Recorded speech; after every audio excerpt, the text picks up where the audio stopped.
Tohle není džungle. Amazonie je místo, kde příroda pořád vládne.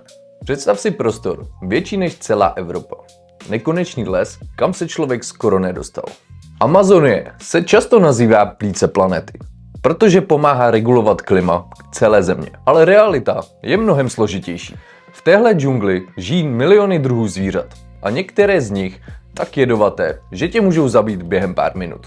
Hadi, které ani nevidíš. Pavouci schovaní ve stromech. Hmyz, který přenáší smrtelné nemoci. A teď něco, co si málo kdo uvědomuje. Amazonka je nejsilnější řeka na světě a její proud je tak silný, že kdyby tekla opačně, změnila by oceány. Ale to nejvíc šílené? V Amazonii dodnes žijí kmeny, které nikdy neměly kontakt s moderním světem. Neznají internet, neznají elektřinu a vůbec netuší, jak vypadá náš svět. Pro ně jsme my ti divní.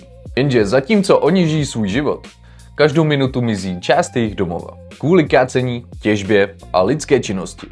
A možná za pár let tohle místo, které drží planetu při životě, už nebude existovat. Otázka je, chráníme ho dostatečně? Napiš mi to do komentáře.